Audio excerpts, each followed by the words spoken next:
ನೀವು ಕಂಡಂತೆ ಚೈತ್ರ ಕುಂದಾಪುರ ಹೇಗೆ, ಮತ್ತೆ ಗೋಲ್ಡ್ ಸುರೇಶ್ ಅವರು ಹೇಗೆ ಅಂತ ಅವ್ರ ಬಗ್ಗೆ ಮಾತಾಡಬಹುದು ಅಂತ ಹೇಳಿ. ಚೈತ್ರ ಕುಂದಾಪುರ ಅವರು ವೆರಿ ಸ್ಟ್ರಾಂಗ್ ಪರ್ಸನ್. ಅವರೇ ಹೇಳ್ಕೊತಾನೂ ಇರ್ತಾರೆ. ಮೊದಲನೇ 2 ದಿನ ತುಂಬ ಸ್ಟ್ರೆಂತನ್ನ ತೋರಿಸಿದ್ರು ಅವರು. ಅವ್ರಿಗಿರುವಂಥ ಸ್ಟ್ರೆಂತು, ಅವ್ರ ಮಾತೇ ನನ್ನ ಬಂಡವಾಳ, ನನ್ನ ಮಾತಲ್ಲೇ ಎಲ್ಲ ಗೆಲ್ತೀನಿ ಅನ್ನೋ ವಿಶ್ವಾಸ, ಆತ್ಮವಿಶ್ವಾಸನೂ ಅವ್ರಿಗಿದೆ. ಆದರೆ 3ನೇ ದಿನ 4ನೇ ದಿನ ಆಗುವಾಗ ಏನಾಗೋಯ್ತು ಅವ್ರಿಗೆ, ನಾನೆಲ್ಲೋ ಇಲ್ಲಿ ಜಾಸ್ತಿ ಮಾತಾಡ್ತಾ ಇದ್ದೀನಿ, ಅವರು ಏನೋ ಹೊರಗಡೆ ಹೋರಾಟಗಾರರು ಏನೋ ಇರಬೇಕು. ಸೊ ಹಾಗಾಗಿ ಹೊರಗಡೆ ನನಗೆ ಇಮೇಜ್ ಬೇರೆ ಇದೆ, ನಾನು ಈ ರೀತಿ ಬಿಹೇವ್ ಮಾಡಿದ್ರೆ ನನಗೆ ಅಲ್ಲಿ ಕಡಿಮೆ ಆಗುತ್ತೆ ಅಂತ ಸ್ವಲ್ಪ ರಿಸ್ಟ್ರಿಕ್ಷನ್ಸ್ಗಳನ್ನ ಅವ್ರ ಮೇಲೆ ಅವರೇ ಹಾಕ್ಕೊಳ್ಳೋದಕ್ಕೆ ಶುರು ಮಾಡಿದ್ರು. ಏನಾದರೂ ಮಾತಾಡಿದ ತಕ್ಷಣ ಆಮೇಲೆ ದಯವಿಟ್ಟು ಇದನ್ನು ಪ್ರಸಾರ ಮಾಡಬೇಡಿ, ನನಗೆ ನನ್ನ ಇಮೇಜ್ಗೆ ಧಕ್ಕೆ ಬರುತ್ತೆ ಅಂತೆಲ್ಲ ಹೇಳಲಿಕ್ಕೆ ಶುರು ಮಾಡಿದಾಗ ಅನಿಸಿದ್ದು, ಇನ್ನು ಯಾರೂ ಆ ರೀತಿ ಬಿಹೇವ್ ಮಾಡಲಿಲ್ಲ. ನಾವು ಜಗಳ ಮಾಡಿದ್ರೆ ಎಸ್ ಮಾಡಿದ್ದೀವಿ, ಇದು ಒಂದೇನೋ ಒಂದು ಆವಾಜ್ ಹಾಕಿದ್ದೀವಿ, ಅದು ಬೇಕಾಗಿತ್ತು ಆ ಗಳಿಗೆಗೆ ಹಾಕಿದ್ದೀವಿ. ಆಮೇಲೆ ಮಾಡಬೇಡಿ, ಟೆಲಿಕಾಸ್ಟ್ ಮಾಡಬೇಡಿ ಅಂತೆಲ್ಲ ಯಾರೂ ಹೇಳಲಿಲ್ಲ, ಅವರೊಬ್ಬರನ್ನ ಬಿಟ್ಟರೆ. ಹಾಗಾಗಿ ಅವರಲ್ಲಿ ಇದ್ದಂಥ ಒಂದು ಎನರ್ಜಿ ಶಕ್ತಿನ ಎಲ್ಲೋ ಸ್ವಲ್ಪ ಹಿಡಿತದಲ್ಲಿ ಹಿಡ್ಕೋತಾ ಇದ್ದಾರೇನೋ ಅಂತ 3ನೇ ದಿನದಿಂದ ಅನ್ಸೋದಕ್ಕೆ ಶುರುವಾಯಿತು. ಸುರೇಶ್ ಅವರು ಸ್ಮಾರ್ಟ್ ಪ್ಲೇಯರ್.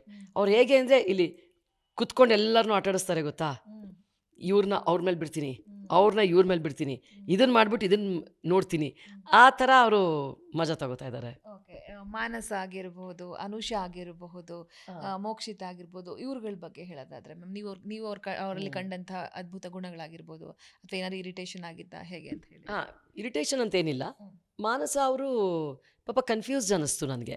ಅವ್ರಿಗೆ ಯಾಕಂದರೆ ಅವರು ಅಂಥ ಏನು ಕಾಮಿಡಿ ಮಾಡ್ತಾ ಇರಲಿಲ್ಲ, ಮಾತಾಡ್ತಾಯಿದ್ರು 24 ಗಂಟೆಯಲ್ಲಿ 20 ಗಂಟೆ ಆ್ಯಕ್ಟಿವ್ ಆಗಿ ಮಾತಾಡೋರು, ಕಂಟಿನ್ಯೂಸ್ ಆಗಿ ಮಾತಾಡೋರು. ಆದರೆ ಎಲ್ಲಿ, ಯಾಕೆ, ಏನಕ್ಕೆ ಮಾತಾಡ್ತಾ ಇದ್ದಾರೆ ಅದರದ್ದು ಒಂದು ಅಂಡರ್ಸ್ಟ್ಯಾಂಡಿಂಗ್ ಸಿಗಲಿಲ್ಲ. ಸುಮ್ಮನೆ ಮಾತಾಡೋರು ಅಷ್ಟೇ. ಅದು ಜೋಕು ಇರ್ತಿರ್ಲಿಲ್ಲ, ಇದು ಇರ್ತಿರ್ಲಿಲ್ಲ, ಬಟ್ ಮಾತಾಡೋರು ಅಷ್ಟೇ. ಅನುಷಾ ಅವರು ಸಾಫ್ಟಾಗಿ ಕಾಣಿಸಿದ್ರು, ಡೆಲಿಕೇಟ್ ಪರ್ಸನ್ ಥರ ಕಾಣಿಸಿದ್ರು, ಒಳಗಡೆಯಿಂದ ಅವರಿಗೆ ಸ್ಟ್ರೆಂತ್ ತುಂಬ ಇದೆ. ಸ್ವಲ್ಪ ದಿನ ವೀಕ್ ಆಗಿದ್ರು ಬಿಗಿನಿಂಗಲ್ಲಿ, ಅವರಿಗೆ ಕಾಫಿ ಅಡಿಕ್ಷನ್ ಇದೆ, ಕಾಫಿ ಸಿಗ್ತಾ ಇಲ್ಲ, ಒಳ್ಳೆ ಊಟ ಸಿಗ್ತಾ ಇಲ್ಲ ಅಂತ ಸ್ವಲ್ಪ ನೊಂದ್ಕೊಂಡಿದ್ರು, ಅಳೋದು ಇದು ಇಲ್ಲನೂ ಪಾಪ ಮಾಡಿದರು. ಆದರೆ ಸ್ಲೋಲಿ ಅವರು ಸ್ಟ್ರಾಂಗ್ ಪರ್ಸನ್ ಥರ ಹೊರಗಡೆ ಬರ್ತಾ ಇದ್ದಾರೆ. ಇನ್ನು ಮೋಕ್ಷಿತ್ ಅವರು ತುಂಬ ಕ್ವಯೆಟು, ನಾನಾಯಿತು, ನನ್ನ ಕಥೆ ಆಯಿತು, ನಾನು ಹೇಗಿರ್ತೀನೋ ಹಾಗೆ ಅನ್ನೋ ಥರ ವ್ಯಕ್ತಿತ್ವ. ಇನ್ನು ಯಾರು ಕೇಳಿದ್ರಿ ನೀವು, ಇವರು ರಂಜಿತ್ ಅವರು, ಅವ್ರ ಪಾಡು ಎಲ್ಲರೂ ಅಲ್ಲಿ. ಜಿ ಕನ್ನಡ ನ್ಯೂಸ್ ಈಗ ನಿಮ್ಮ ಮನೆಯಲ್ಲೇ ನೋಡಿ, ಎಲ್ಲ ಕೇಬಲ್ಗಳಲ್ಲಿ ಈಗ ಲಭ್ಯ.